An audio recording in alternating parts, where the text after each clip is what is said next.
You're here basically, right? You live here. You're part Most of the system time, yeah. now. Yeah, really. I guess, yeah. Yeah. I integrated. Yeah.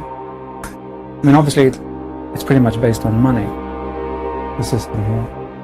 It is. Yeah. The system is completely based on money. Yeah. The studio system. Yeah. To a degree, I think the way I hook into the system is based on money. Is there a collective ethos, or somebody once said my problem was I didn't understand the social contract? Yeah, I now understand what that means. Yeah.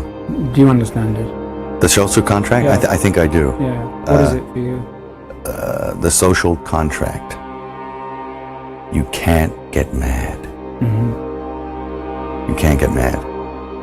You can't let it get you, because you have to make a deal with everyone else, and it's almost unspoken that you are going to be fucked over at some point by people who you may have done something nice for. And it may happen that by circumstance, or even very purposefully, that you fuck someone over. But that shouldn't get in the way of you being able to sit down and have fun with them. Am I on the right track? You can't build a resentment about it. You have to still try and love those people. Yeah. Because that's the way they're thinking. Because it ain't personal. No, it's not personal. They don't really mean to hurt you. No. Not really. I don't quite understand. Well, I mean, there's a lot of motivations for why it happens. Yes, many. I mean, money will make you do stuff as well, won't it? I mean, Yes. one, them, us, Yes. you know. Yeah, well, whoever. If there's many millions riding on a decision, it's hard to be philosophical. Yes.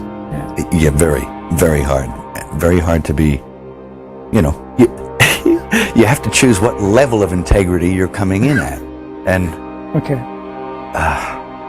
and I've often felt it. I've sat there and I have felt the knife slipped firmly in between my shoulder blades and tried to have it shoved through the other side through my heart.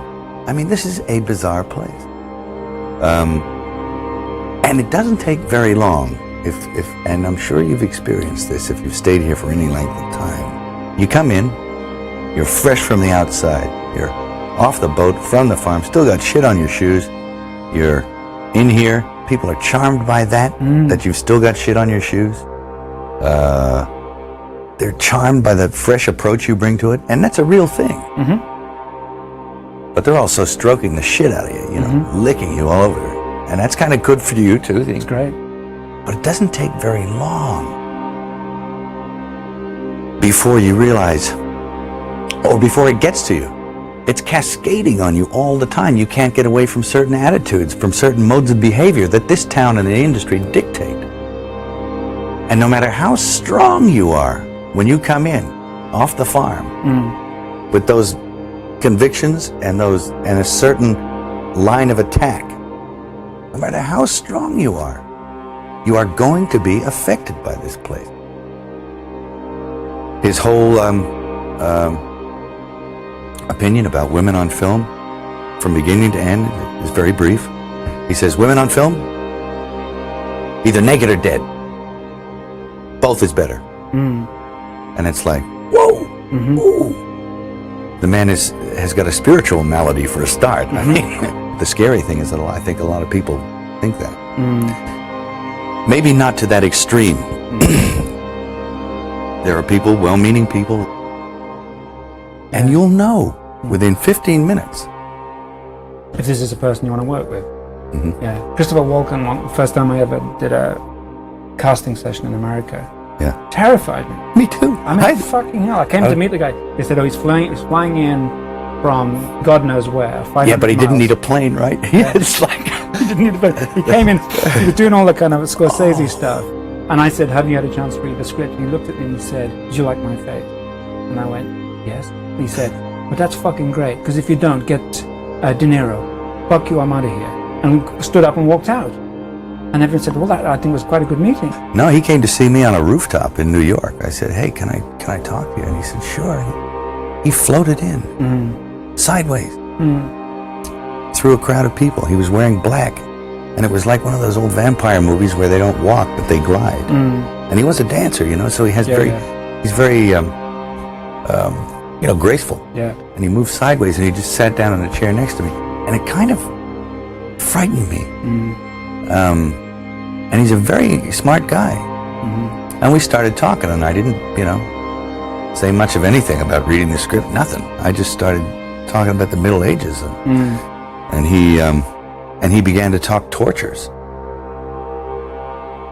And we swapped tortures because I'd read this book on torture. And I tried to recall some of the most heinous things I'd ever read in this book. And he was like, oh, and he'd try and top it. And my assistant was there, and he left because he couldn't stand it anymore. Yeah. The air had turned cold. And then he left, and I wanted to leave. And because I knew that I didn't want to work with him. Yeah. And he was getting scary. Yeah. And then I turned around, and it was on top of the Peninsula Hotel. I turned around to avoid his steady gaze at one point. Yeah. And I was looking at a building with the top of the sixes on it. So there was a huge illuminated 666 in red. Yeah. And I went from that to that to that, and he started smiling. And I thought, oh no, Chris Walken is the Antichrist,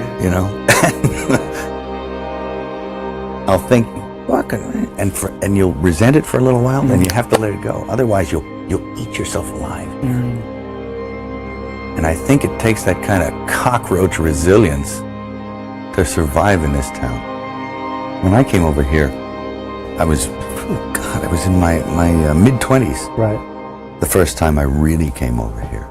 I had a whole bunch of weird paranoid suspicions about what the hell was going on because there was a lot of stuff I couldn't understand. Right. And nobody was really bothering to explain it to me. They don't.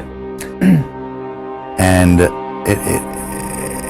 and I formed a bunch of opinions about the town and about the people in it that were like, surely that couldn't be, because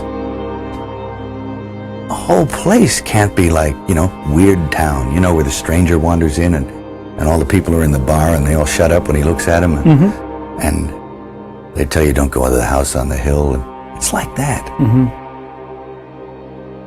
And then you go away and you think, no, I was wrong. I mean, that's insane thinking. I'm paranoid. I imagined that stuff. That couldn't be the reason for why so-and-so was acting like. Could it? And then you find out later on the track that you are exactly on track with a lot of this stuff. Not specifically on track, but that you could, that some of your worst nightmares were real at the time. And you think, now this is what I mean by actually starting to swim up or downstream with the rest of the salmon. Eventually, if you stay here long enough, you'll find yourself doing that. And you have to, there's a way of doing it without doing it. And that takes time. And it takes relaxation. Not being uncomfortable about Not being uncomfortable, realizing it for what it is, projecting. understanding what it is. Once you understand it, well, then you're not afraid of it anymore, so you can just walk around it, through it, and then get on with what you tried to get on with in the first place. A place like this can humiliate you, and it can humiliate you, it can be humbling. I mean, it does rip your life to pieces Is it? if you'll let it. Yeah. And it's always pounding at the walls. It's Yeah. like these little guys, these little heathens with no soul downstairs with horns on their head with a battering ram trying to beat your walls in.